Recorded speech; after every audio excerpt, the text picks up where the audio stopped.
Mark Trubenbach spent the evening of August 19, 1992, watching television in his Menasha, Wisconsin apartment with his sister and a friend.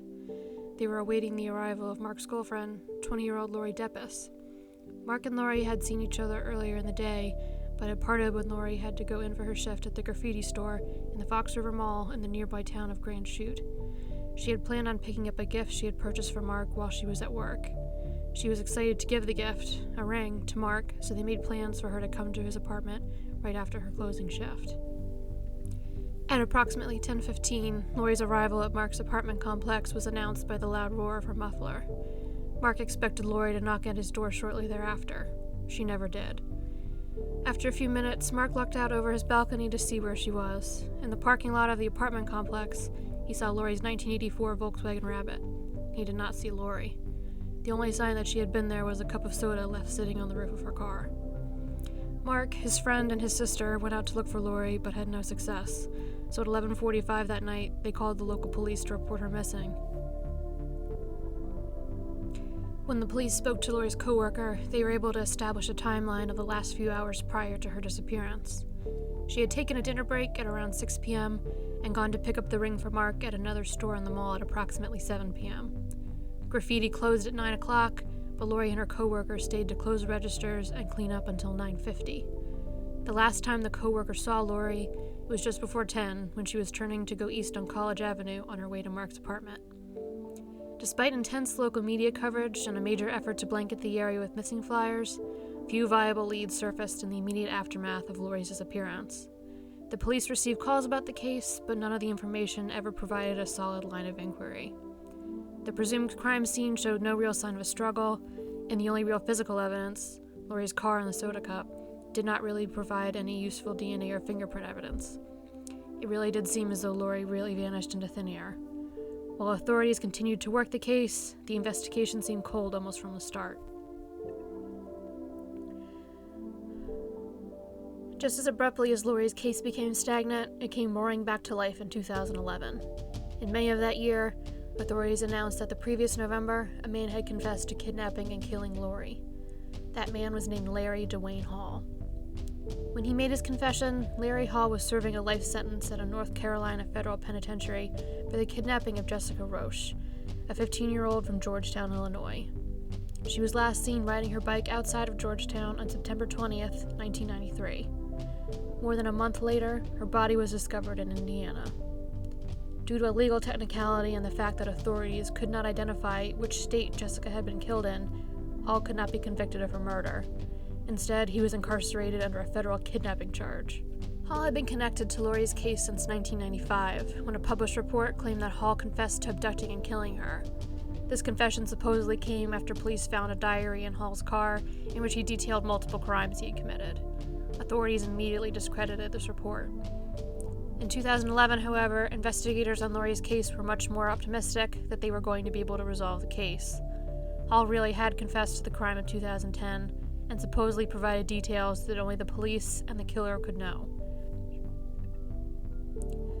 These details were not released to the public so as not to jeopardize any future prosecution of Hall. Lieutenant Mike Kruger claimed that Hall's account of the crime was the most credible lead they had received since Laurie disappeared. On the surface, it seemed plausible that Hall could be guilty. He had been in that area of Wisconsin at the time of Laurie's disappearance for a Civil War reenactment. While the media reports of a diary being found were false, the FBI did find various writings and notes in Hall's vehicle after his arrest. The words Laurie and Fox River Mall were found among these writings. According to Hall, he had seen Laurie in the Fox River Mall earlier in the day on August 19th and had approached her to ask her out for pizza. She had said no, telling him she was going to meet someone. He later followed her to her boyfriend's apartment complex from the mall. He claimed that he called her over to his car to look at an album of photos of antique cars. Hall then says he blacked out. The next memory he has is of Laurie being tied up and him assaulting and killing her. While Laurie's case appeared to have been solved, the case against Hall began to fall apart as soon as police attempted to verify it. They performed an exhaustive search of an area of southern Wisconsin. Again, the exact location has not been revealed to the public, where Hall claimed to have dumped the bodies of Laurie and 3 other women. The bodies were not there. Investigators have acknowledged that Hall's confession may simply be a bid to avoid the death penalty. In various interviews with the press, Hall has admitted or alluded to guilt or involvement in up to 40 crimes. This includes the well-known disappearance of Susie Streeter, Stacy McCall, and Cheryl Levitt, better known as the Springfield Three. These crimes cover multiple years and multiple states, committed as Larry traveled extensively to participate in Civil War reenactments. However, the only authorities he has cooperated with have been the ones in charge of Laurie's case. Since Wisconsin does not have the death penalty, investigators had to be concerned that Hall confessed to Laurie's murder out of self-preservation rather than actual guilt. In speaking to author Christopher Martin, Hall has specifically stated that he is afraid of the possibility of execution. Further complicating the possibility of Hall's involvement is his identical twin brother, Gary Wayne Hall. The twins participated in Civil War reenactments together, meaning that Gary was also in Wisconsin when Laurie disappeared. Should Laurie's body ever be found, even if Larry Hall's DNA were found on it, there would be no way to distinguish that DNA from that of Gary. The circumstantial evidence that ties Larry to the location of the crime also ties Gary to it. If Larry ever did get brought to trial for Laurie's abduction and murder, Gary could be used to create reasonable doubt. Prosecutors have stated multiple times that they will not prosecute Larry Hall until they have physical evidence to corroborate his story. As promising as his confession was, they have too much reason to doubt it. The most glaring problem with the confession is obviously Hall's inability to accurately identify the location of Laurie's body. His blackouts, which he also alleges took place during his other crimes, provide him with the opportunity to avoid providing important details, which could confirm his involvement if they are correct, or be used to prove that he is lying if he gets them wrong.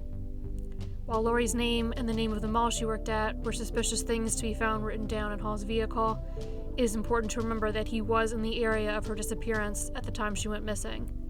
There was a massive effort to cover the area in missing persons posters in the days after Laurie went missing, and the case was heavily featured in the local media. Hall could have simply jotted down the information after seeing a poster or watching the news. He also could have seen Laurie at the Fox River Mall, as he claimed in his confession, but that does not necessarily mean that he followed or abducted her. For these reasons, until corroborating evidence is discovered, Laurie's case is officially considered unsolved and remains an open investigation. In 2012, Lieutenant Mike Kruger, the lead investigator on the case from the town of Menasha Police Department, retired.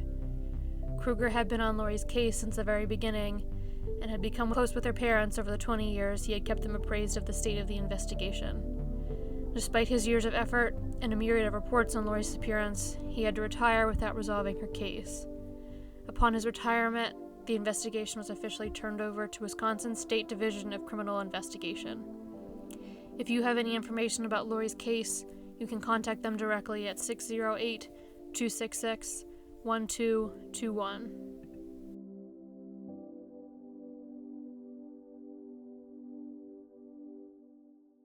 On June 1st, 1997, Kristen Modafferi marked her 18th birthday by flying across the country from her home in Charlotte, North Carolina, to San Francisco. The North Carolina State University student had visited San Francisco in 1994 on a family vacation and fallen in love with the city. She therefore decided to spend the summer in between her freshman and sophomore years of college in San Francisco, taking a summer photography class at the University of California at Berkeley. She rented a room in a house on Jane Street in Oakland and got 2 different jobs, one of which was in Spinelli's Coffee House in San Francisco's Crocker Galleria Mall. She was scheduled to begin her course at Berkeley on June 24th. She would never make it to class, however, as she mysteriously disappeared the day before, on June 23, 1997. After finishing her shift at Spinelli's at 3 p.m. that Monday, Kristen withdrew cash from an ATM. Her co-workers reported seeing her walking with a blonde woman on the mall's second level at approximately 3:45. This woman has never been identified, nor has she ever come forward to provide information to the police. While the authorities have no evidence of wrongdoing on this woman's part, they obviously would like to interview her, as she could potentially have information critical to the investigation. The investigation into Kristen's disappearance was complicated by the fact that she was 18. If she had gone missing just a few weeks earlier, she would have legally been considered a child. Since she became an adult 22 days prior to her disappearance, the additional resources available in missing children cases were not available to investigators. Furthermore, it meant that her parents were not immediately made aware that she was missing. The police were not obligated to alert parents that an adult child was missing, so Debbie and Bob Modafferi did not learn that Kristen had vanished until 3 days later when they called the house she had been staying in and spoke to one of her roommates. They immediately flew to San Francisco and began to post flyers and speak to anyone and everyone they could about Kristen's case. Investigators were able to make some headway early in the investigation and identify several avenues of inquiry. Police dogs traced Kristen's scent to the number 38 bus stop outside of the Crocker Galleria. On the day that she went missing, Kristen had asked a coworker for directions to Baker Beach. The number 38 bus drives to Sutro Park Beach, which is separated from Baker Beach by Land's End Beach. Kristen's scent was tracked to near the water, opening the possibility that she had been swept out to sea. A search of her rented room uncovered a personal ad from a newspaper that read, "Friends, female seeking friends to share activities, who enjoy music, photography, working out, walks, coffee, or simply the beach, exploring the Bay Area.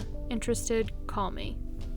Police were, however, not able to determine if Kristen had placed the ad, answered it, or simply clipped it from the newspaper but not acted on it. As such, they were not able to investigate anyone she may or may not have met through the ad. The most notorious lead in the investigation came in on July 10th, when a man called a San Francisco television station claiming to know what happened to Kristen. The caller identified 2 women that he claimed had killed Kristen after she had spurned their romantic advances. As sensational as his story was, it was quickly discredited when the caller was identified. When police interviewed the 2 women accused of killing Kristen in the call, they informed police that they believed the man who made the phone call was named John Onuma. Onuma had been harassing the 2 women because of conflicts they had been having at work with Onuma's then-girlfriend, Jill Lampo. The 2 women were cleared of involvement in Kristen's disappearance, but suspicions about John Onuma were just beginning to develop. When police interviewed Onuma, he admitted that he had made up the allegations against Jill Lampo's co-workers simply to cause problems for them. However, police were concerned by the fact that Onuma had drawn attention to himself in regards to Kristen's case and with inconsistencies in his statements to them. When the Oakland police wanted to question Onuma further in 1999 but could not locate him, they asked America's Most Wanted to run a segment on him. During the segment, the show interviewed 2 women who claimed to have been involved with and assaulted by Onuma. Neither woman ever filed charges against him. One woman claimed that Onuma struck her over the head, told her he had to kill her, and said, "Now you know what happened to Kristen Modafferi." This claim and the phone call are the only things tying Onuma to Kristen's case. Despite the lack of physical evidence, both Onuma and Jill Lampo remain persons of interest to the Oakland police. The FBI, which also looked into Kristen's disappearance, has cleared Onuma and Lampo as persons of interest. The FBI has since closed their file on Kristen's case. The more recent developments in Kristen's case point closer to her rented home in Oakland rather than San Francisco. In 2015, retired detective Paul Dotsey and his 3-legged search dog Buster searched the Oakland house where Kristen had been living just prior to her disappearance. Buster alerted to the scent of human remains at vents coming from the home's basement and at a drainage pipe outside of it. Oakland police brought in scientists from Chico State University to use ground-penetrating radar in the home's basement, which had been searched when Kristen first went missing. A dig was performed in the basement, but ultimately no new evidence was found. In 2017, Dotsey returned to Jane Avenue with Dr. Arpad Voss, a forensic anthropologist who specializes in human decomposition, and his team.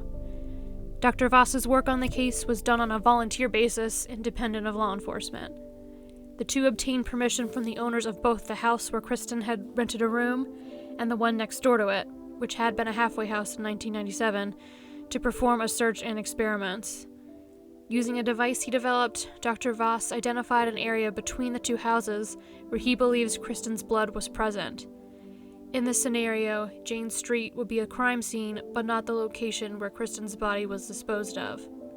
Using DNA samples provided by Kristen's parents, Dr. Voss was able to claim that remnants of Kristen's blood were found amongst the decomposition chemicals found at the site. While these results are promising, they have not resulted in Kristen's case being reclassified as a homicide. The device Dr. Voss used in his work on the Jane Avenue site is proprietary and currently under review to receive a patent. As such, he cannot disclose exactly how the device works. Because the details of the methods used to make these determinations cannot be made public, it is unknown at this time if these results meet the legal standards needed to use them in court. The Oakland police cannot consider these findings evidence until they are able to independently verify them in their own lab. Dr. Voss has been sending Oakland investigators instructions on how to do so without the benefit of his device. As of the making of this video, Kristen's case is still classified as an open missing persons case.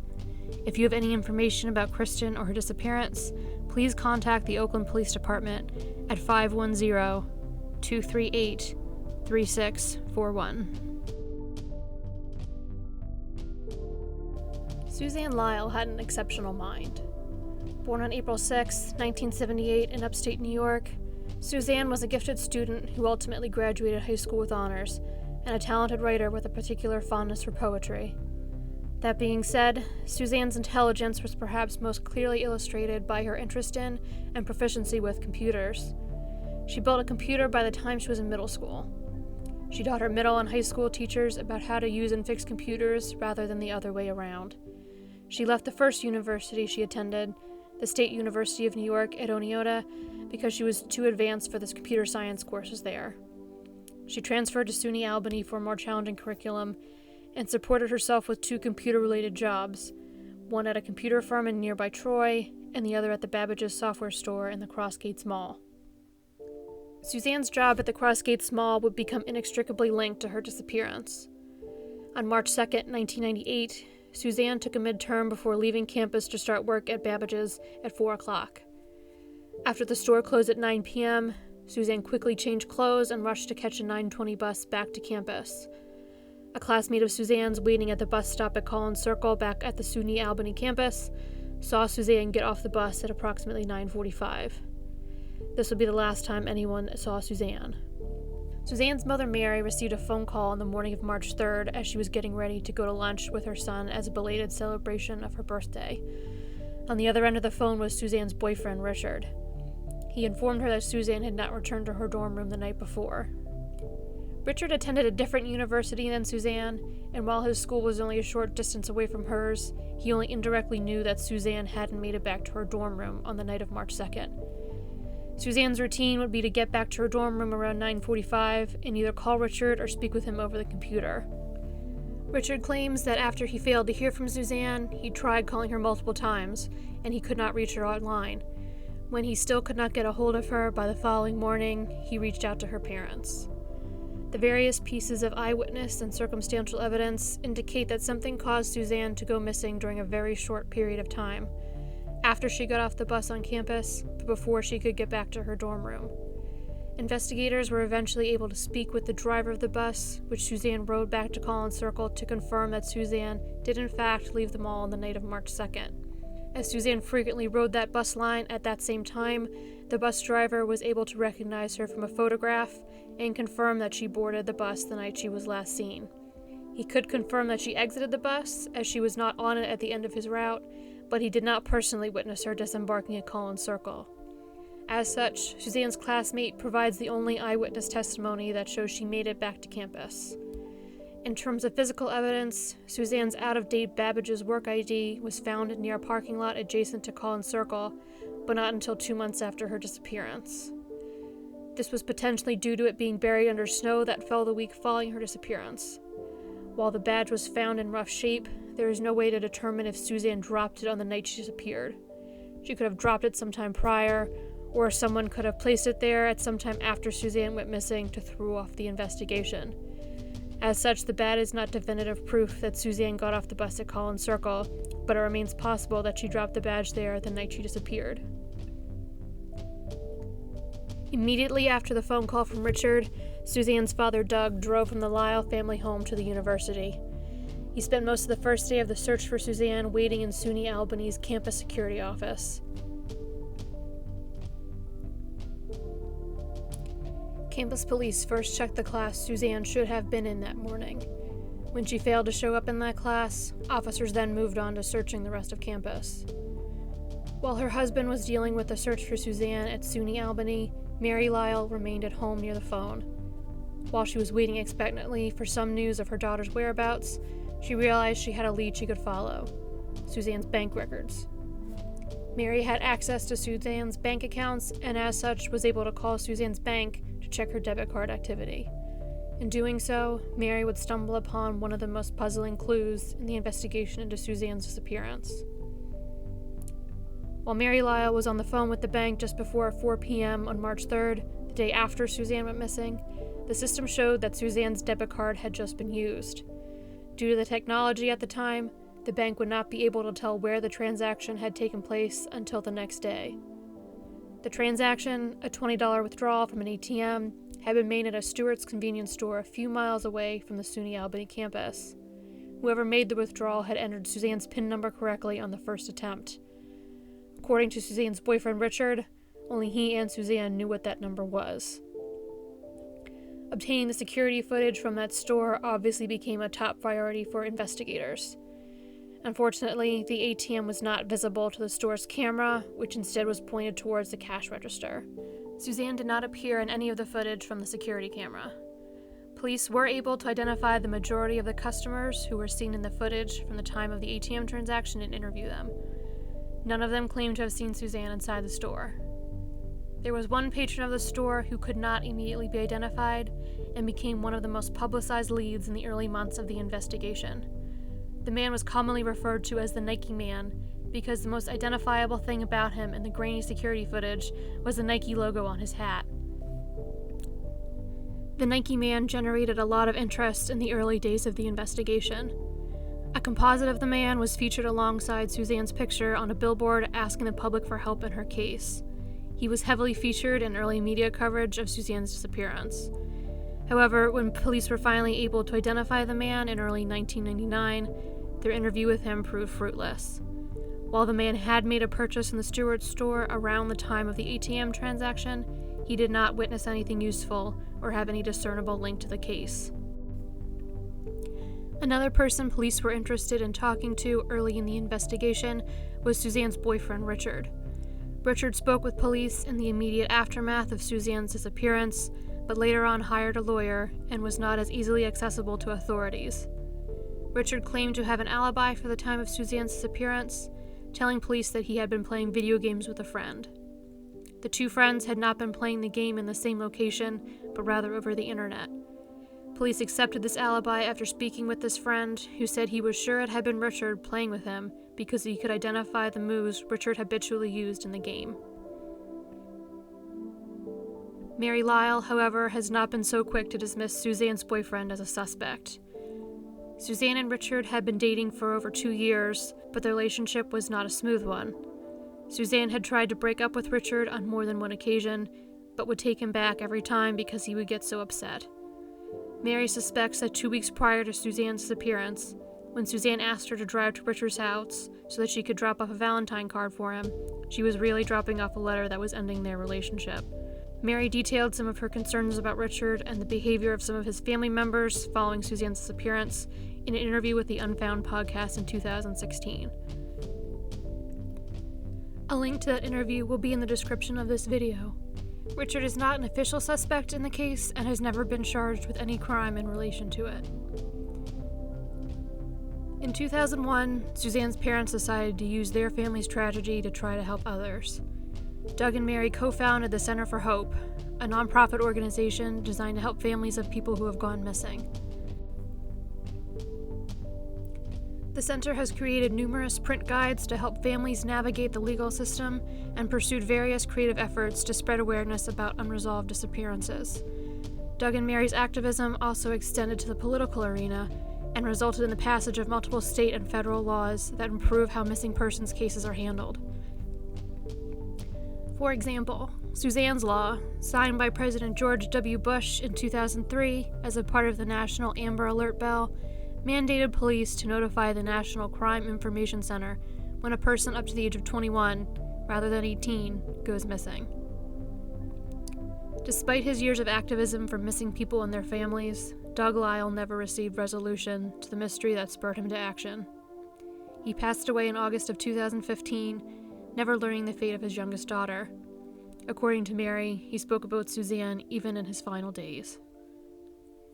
In April of 2018, during the week when she should have been celebrating Suzanne's 40th birthday, Mary was awarded the New York State Senate Liberty Medal, the highest honor the Senate can present to an individual.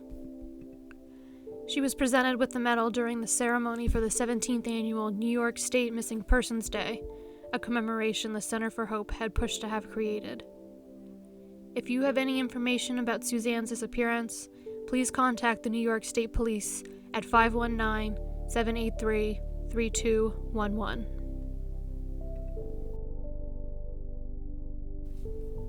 Mark Donald Ramin was born on the 4th of July of 1961 at the Tompkins County Hospital in Ithaca, New York.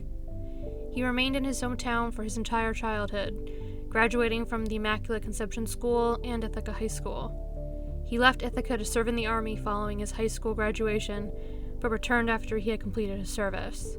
He then took a job at the Woolworth's department store in the Pyramid Mall in nearby Lansing, New York, where he would work for 17 years. 2002 began harshly for 40-year-old Mark. At the beginning of January, he was laid off from his place of employment at the Pyramid Mall. This came just 2 years after the struggling Woolworths chain had closed its location at the mall, meaning Mark lost his long-term and stable job. Hoping to hold on to some sense of the life he had been living for the past almost 20 years, Mark began to search for employment at a different store within the familiar Pyramid Mall. This is what he was doing on the night of January 18th, 2002. That night, he was seen sometime between 9:30 and 10 p.m. in the mall's food court before leaving on foot. This will be the last confirmed sighting of Mark. At 7:30 a.m. on January 19th, Mark's brother, who was also his roommate, called their mother, Kathy Bierce, to tell her that Mark had not returned home from the mall the night before. She in turn notified the authorities. The home Mark shared with his brother was close to the Pyramid Mall, on nearby Winthrop Drive. The police worked under the assumption that Mark had been walking home, as was his routine, when he disappeared. They therefore performed a thorough search of the immediate area. They were, however, unable to find any clues that would aid in their investigation. There was one potential sighting of Mark in a nearby wooded area on the 19th, the day after he was last positively seen, but this sighting has never been verified. None of Mark's credit cards or bank accounts have ever been accessed since his disappearance. Mark's family has always insisted that Mark did not vanish voluntarily. His mother has publicly asserted that Mark was too committed to his highly regimented daily routine, illustrated by his long-standing employment at Woolworths and his desire to remain working in the same mall, and too committed to his family, as evidenced by the fact that he lived with his brother even into adulthood, to walk away from his life without saying a word. He also did not have the resources to do so without using his bank accounts or credit cards. The Tompkins County Sheriff's Department supports the family's assertions and does believe that foul play was involved in Mark's disappearance. Mark's family is one of the many helped by Doug and Mary Lyall's Center for Hope. Mark's mother, Kathy, viewed the Lyalls as a lifeline to my family and many other families that have missing loved ones. She also credited them as being instrumental in having Mark included in several statewide missing persons initiatives, including the New York State Playing Cards program. The program produces decks of playing cards, each of which features a photo of and relevant information about a missing person or a victim of an unsolved crime. The decks are distributed throughout the state, including within the prison system, in hopes of generating information on the cases. Mark is featured as the 8 of clubs.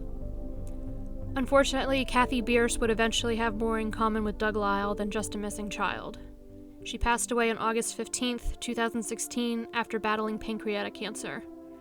Like Doug, she died having never received answers about what happened to her child. This was in spite of her ongoing efforts to try to keep Mark's case in the local media. As of June 2018, Mark Ramin would be 56 years old. He has dark hair, hazel eyes, and is 5'5". He requires glasses to see, and the glasses he wore at the time of his disappearance were gold-rimmed. He is also missing the tip of his right middle finger, having lost it in an accident prior to his disappearance. If you have any information regarding Mark Ramin's case, please contact the Tompkins County Sheriff's Office at 607-257-1345.